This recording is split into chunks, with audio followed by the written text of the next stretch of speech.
नमस्कार मित्रांनो, स्वागत आहे तुमचं आपल्या डिलाइट फार्म या यूट्यूब चॅनलवर।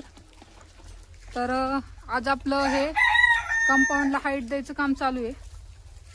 पहिलं जे कंपाऊंड होतं ते आपलं फक्त 6 फूट होतं, पण आता आपल्या कोंबड्या मोठ्या झाल्यामुळे आता ह्या कोंबड्या कंपाऊंडच्या बाहेर उड्या मारायला लागलेत। त्यामुळे आपण आता याची हाईट पुन्हा एक 5 ते 6 फूट वाढवलेली आहे वरती। तुम्ही पाहू शकता हे।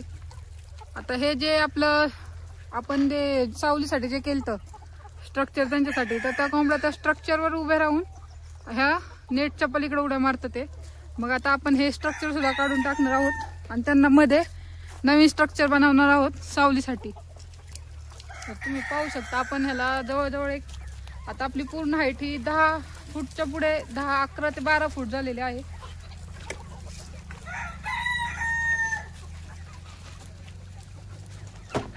आता हे काम आपलं कंप्लीट होत आलेलं आहे, थोडंसंच बाकी आहे, ते पण आज कंप्लीट होईल।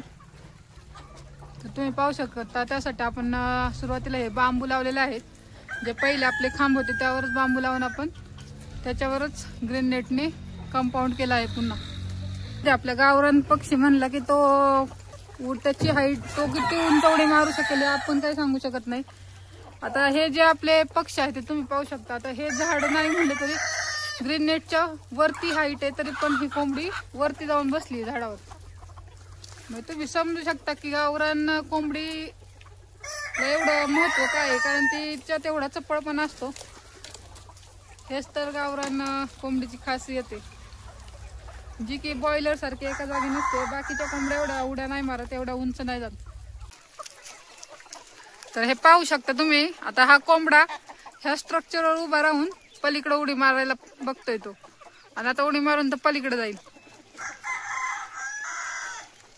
हे बघा गेला।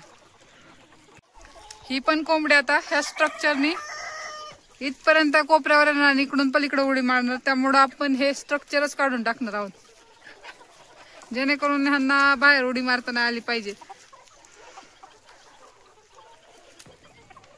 तर आता तुम्ही तर पाहिले की आपण हे कंपाऊंड केलेलं आहे, हाईट वाढवलेली आहे कंपाऊंडच्या आपल्या। तरी पण कोंबड्या काय करतात, आपल्या ह्या स्ट्रक्चरवरून उड्या मारतात ते बाहेरच्या साईडला। त्यामुळे आता आपण काय करतोय, हे पूर्ण कटरच्या साह्याने कट करणार आहोत।